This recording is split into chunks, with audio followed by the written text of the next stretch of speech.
When a police officer reads you your rights and then asks, "Do you understand your rights?" Almost every person in America says the same thing. Yes. It sounds like the right answer. It sounds like the cooperative answer. It sounds like the only answer that makes any sense. Here is what almost nobody knows: that yes is not just an answer to a question. In a legally documented police encounter, saying yes to that specific question can be treated as a waiver of the very rights they just finished reading to you. You heard your rights. You said you understood them. You kept talking. And that sequence, hear, confirm, continue, is exactly what prosecutors need to argue that you knowingly gave up your right to stay silent. Today I'm going to show you what is actually happening legally in that moment, why that one word yes is so dangerous, and the exact sentence you say instead. A sentence that keeps every right you have fully intact, on the record, from that moment forward. Hit subscribe right now and turn on notifications because this channel breaks down exactly these moments, the ones that look routine right up until they are not. And share this with one person before this video ends because the person who needs it most is probably someone who would never search for it themselves. Here is the reality that most people never get taught. Miranda rights are not automatic protection. They are an offer.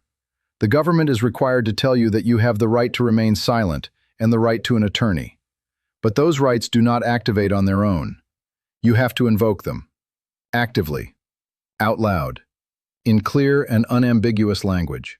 This comes directly from the Supreme Court ruling in Berghaus v. Tompkins in 2010.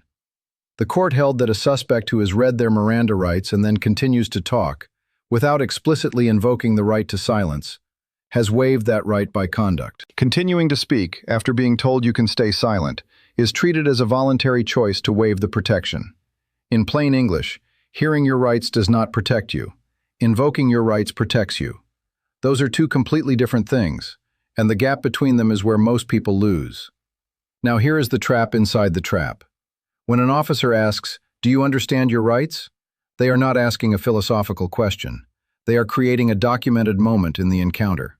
Your answer goes on the record. If you say yes and then keep talking, that yes is the foundation of an argument that you understood what you were giving up when you chose to speak. You did not invoke. You confirmed understanding. You continued. Waiver.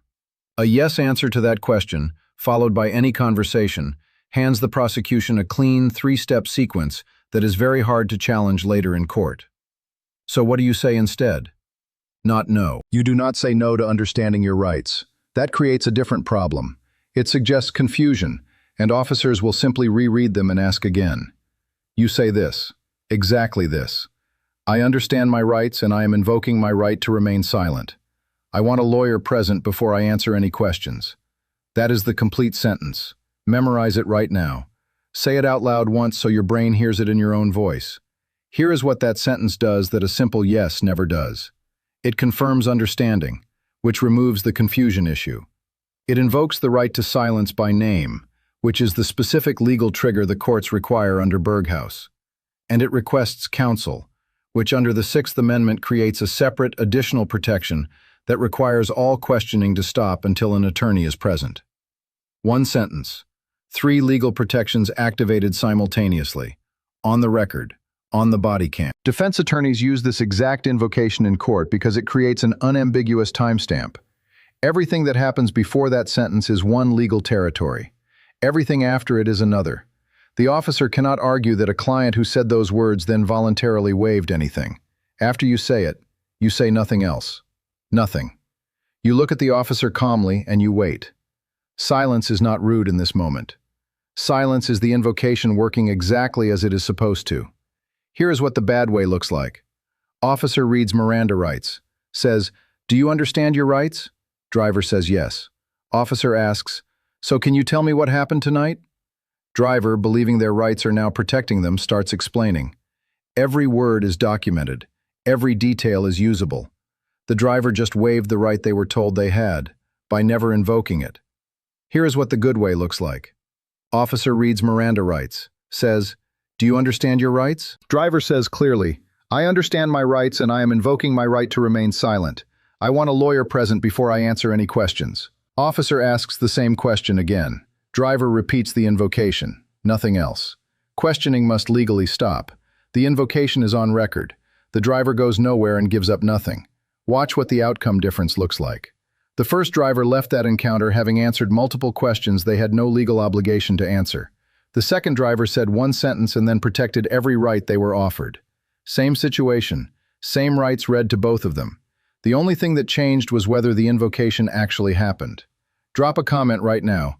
Have you ever been in a situation where your rights were read to you, and you had no idea that saying yes to that question could matter? I read every single comment, and I want to know how many people have been in this exact moment without knowing what was actually happening. If you are still here, hit the like button right now because the next section is the piece that most people get wrong even after they learn the invocation, and it is the part that gets cases thrown out. Here is what they do not tell you. Invoking your rights once is not enough if you undo it yourself. After you say the invocation sentence and questioning stops, officers are trained to let a pause settle. Silence sits there. It is uncomfortable. And then they might say something like, "Look, I am just trying to understand what happened here. You can help yourself right now by talking to me." Or they say nothing at all, and the silence is so heavy that you crack and say, "I just want to explain something."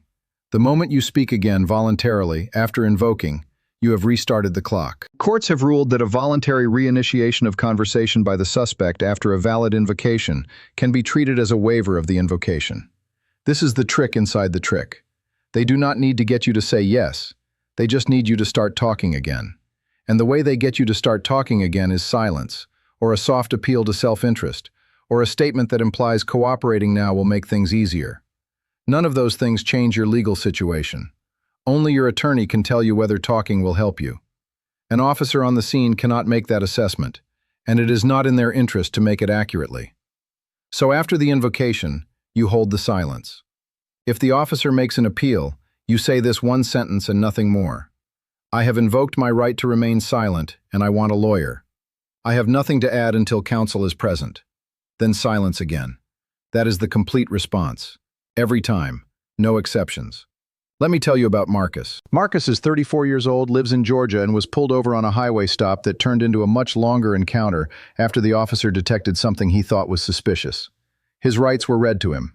The officer asked, "Do you understand your rights?" Marcus said yes. He meant it as confirmation, not as agreement to talk. He had no idea those were legally different things. The officer asked a follow-up question. Marcus answered. Then another. Marcus answered again because he genuinely had nothing to hide and thought the best way to resolve the situation was to be cooperative and transparent. By the time his attorney reviewed the stop, Marcus had answered 7 questions he had 0 legal obligation to answer. Several of those answers were used in the charging documentation as evidence of awareness and intent. His attorney's first question was, "Did they read you your rights?" "Yes." "What did you say when they asked if you understood them?" "Yes." "And then what did you do?" "I answered their questions." His attorney told him exactly what I am telling you now. Hearing your rights and invoking your rights are not the same thing. You heard them. You never invoked them. Everything after that yes was fair game. Marcus now knows the invocation sentence. He has said it out loud enough times that it is automatic. He will never be in that position again.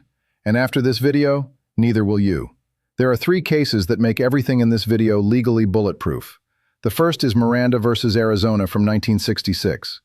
This is the original ruling that established your right to be informed of the right to silence and the right to counsel before custodial interrogation.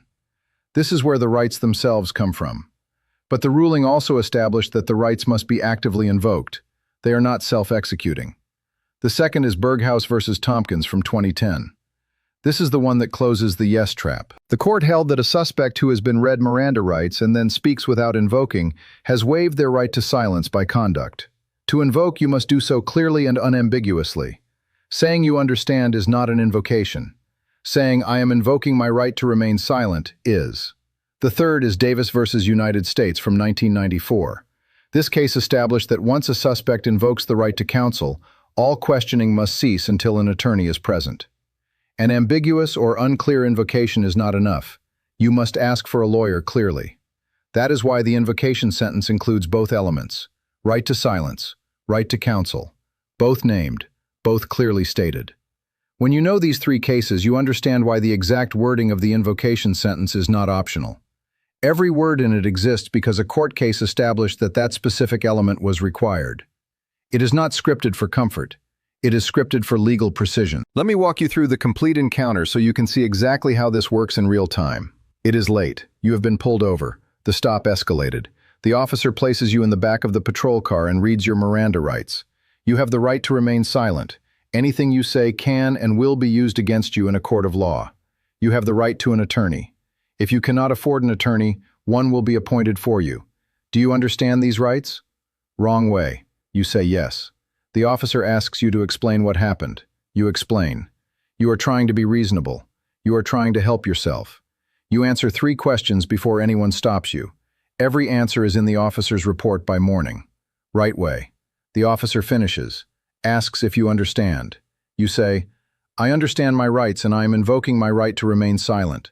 I want a lawyer present before I answer any questions. The officer pauses. May try a follow-up. May let silence sit. You say nothing.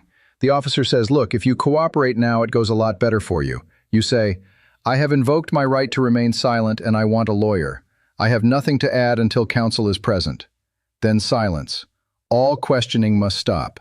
That is not a request. That is the law. And you just put both the invocation and the request for counsel on the body cam, on the record, in clear and unambiguous language. Everything that follows happens with an attorney present. The way the system was designed to work. Here is what you now know that almost nobody else does. Hearing your Miranda rights does not protect you. Invoking them does. Those are legally different, and the gap between them is exactly where most people give up everything they were offered. When an officer asks if you understand your rights, you do not say yes and move on. You say, I understand my rights and I am invoking my right to remain silent. I want a lawyer present before I answer any questions. That sentence does 3 things. It confirms understanding, it invokes silence, and it invokes counsel, all on the record, all in one breath. After you say it, you say nothing else. If they appeal to you, you repeat the second sentence and return to silence. You hold it until counsel arrives. Think about one person in your life right now, someone who you know has been in trouble before, or someone who trusts authority too much in these moments, or a family member who would say yes without thinking. Share this video with them today, not later, before you close this tab. What you just learned could be the exact thing that keeps them from unknowingly waiving the rights they were just offered. Next week, I am breaking down what happens when an officer hands you a form and tells you to sign it before the stop ends. That video covers the most common paperwork trap in traffic stops right now, and the 3 questions you ask before any pen touches any paper. Subscribe so you catch it the day it drops. Hit the like button if this changed how you will handle that moment. Drop a comment telling me whether you knew, before today, that yes and invoking were legally different things. I want to see how many people this catches off guard. Know your rights. Use them. Stay safe.